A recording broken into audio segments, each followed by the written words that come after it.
Jadi jangan melihat kesuksesan orang lain, tapi pelajari kesuksesan orang lain agar kita juga bisa mendapatkan kesuksesan dengan jalan yang berbeda. Karena tentu dengan berkendara, kita memiliki tujuan yang berbeda. Meskipun tujuan intinya sama gitu ya, untuk mencapai kesuksesan, tapi tujuan kita untuk sampai kesuksesan itu kan berbeda. Assalamualaikum warahmatullahi wabarakatuh. Halo.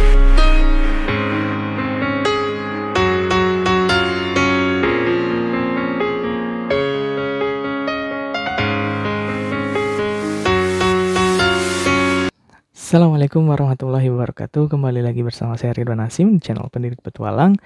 Di konten kali ini saya akan memulai tentang filosofi RH. Namun sebelum itu, silahkan kawan-kawan yang belum subscribe untuk subscribe terlebih dahulu agar saya semakin bersemangat dalam membuat konten pembelajaran yang bisa diakses kapanpun dan dimanapun serta oleh siapapun termasuk oleh kawan-kawan sekalian. Nah, di konten hari ini saya akan berbagi tentang filosofi berkendara yang tentu berhubungan dengan kehidupan nyata. Ya, utamanya tentang kesuksesan. Kawan-kawan sekalian, kita tentu pernah berkendara dan pasti sering berkendara, entah itu menggunakan sepeda motor, menggunakan mobil, menggunakan angkutan umum, menggunakan sepeda sekalipun. Nah, kawan-kawan pernah mungkin berpikir bahwa ketika kita mengejar sesuatu, untuk sampai ke sesuatu, itu kita membutuhkan kendaraan. Nah, ketika kita berkendara, kadang-kadang di jalan ada orang yang selap-selip, ada orang yang langsung saja ngebut gitu ya. Ada orang yang dengan kecepatan tinggi, tapi kemudian tiba-tiba bertemu lagi dengan kita di suatu perempatan atau di suatu lampu merah, di suatu traffic light. Jadi, ketika ada orang yang berjalan begitu cepat ya dengan kecepatan kendaraannya masing-masing, tapi ternyata ketika kita terlambat, kita bisa bertemu lagi dengan mereka di perempatan tersebut. Nah, artinya cepat saja tidak cukup untuk bisa sampai ke tempat tujuan. Ada juga orang yang dengan tergesa-gesa menjalankan kendaraan dengan cepat, tapi kemudian bisa tersusul oleh kita untuk sampai di tempat tujuan yang berbeda ataupun sama. Kenapa? Karena mereka tidak berhati-hati untuk mencapai tujuan tersebut. Misalkan bannya bocor, bannya pecah sehingga harus mengganti dulu dan akhirnya lama untuk sampai. Artinya apa? Ada orang yang di awal itu bisa langsung ngebus ya cepat untuk sampai ke titik kesuksesannya atau dalam karirnya, tetapi kita justru terlihat seperti biasa-biasa saja. Nah, biasa-biasa saja ini kalau kita tidak memaknai secara mendalam dan tidak berpikir tentang adanya Allah, tentang adanya Tuhan, maka kita akan gelap mata. Kita akan menilai bahwa karir kita, perjalanan hidup kita itu jauh tertinggal dari kawan-kawan kita yang sekarang barangkali sudah lebih baik dibandingkan kita. Nah, sekali lagi, dalam prinsip berkendara ini kita belum sampai pada titik tertentu.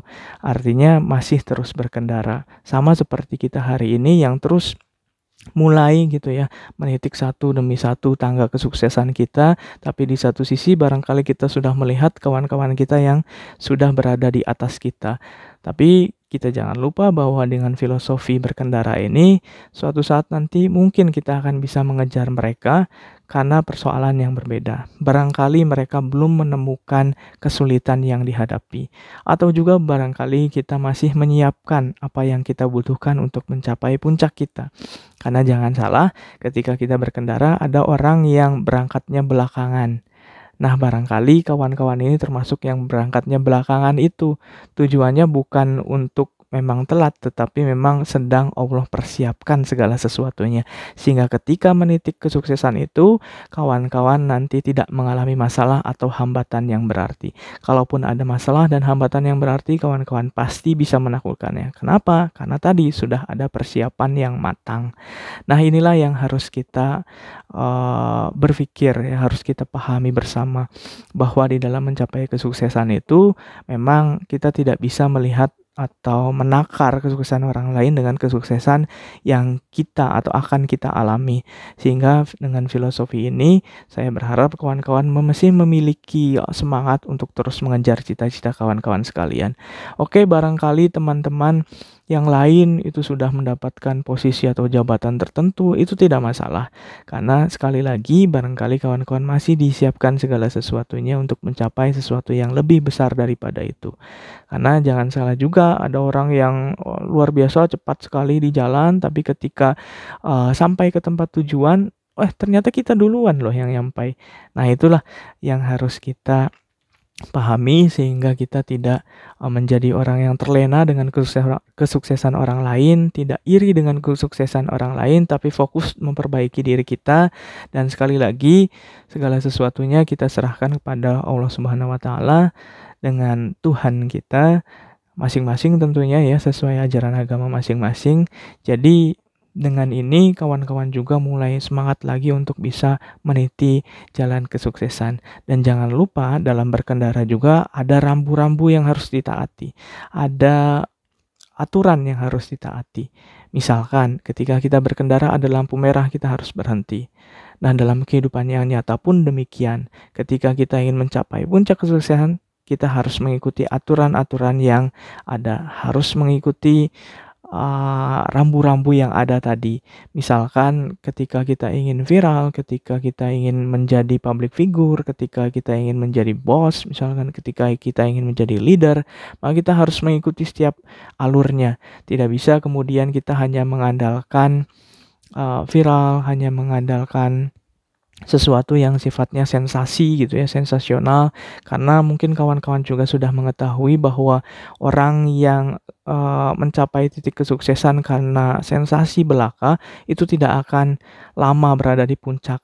Dan kawan-kawan mungkin silahkan sambil berpikir, banyak orang-orang yang mencapai kesuksesan tapi dengan cara sensasi, tidak dengan karya, tidak dengan aturan-aturan, tidak dengan adab dan norma yang berlaku, sehingga kesuksesan itu hanya semu belaka, hanya bertahan 1-2 tahun, bahkan hanya beberapa bulan. Setelah itu mereka langsung redup.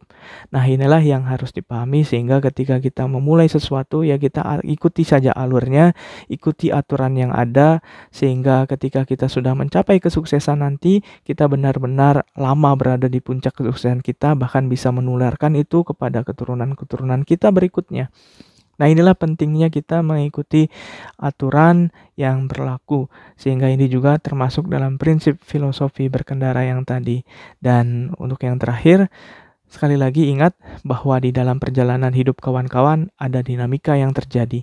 Ada pasang surut, ada kesalahan-kesalahan, ada khilafan-khilafan, ada masalah-masalah yang dihadapi, dan tentu orang lain pun memiliki hal yang sama.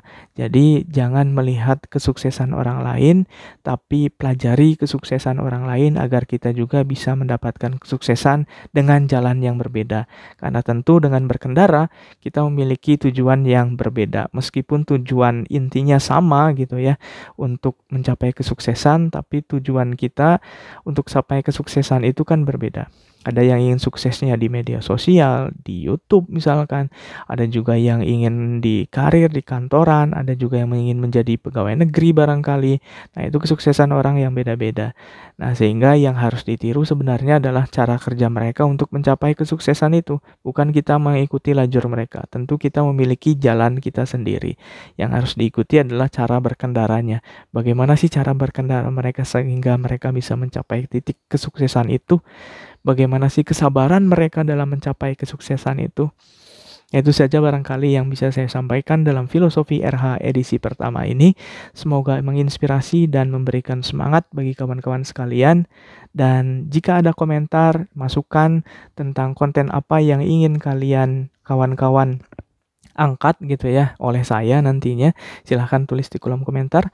Atau siapa yang saat ini mungkin memiliki unek-unek tentang perjalanan karirnya yang merasa biasa-biasa saja, kemudian ada yang merasa bahwa karirnya memang dulu sempat bermasalah tapi akhirnya sekarang sudah mencapai di titik kesuksesan itu, silahkan boleh komentar juga, tulis pengalaman kalian untuk kita saling berbagi di Pendidik Petualang. Akhir kata, wassalamualaikum warahmatullahi wabarakatuh.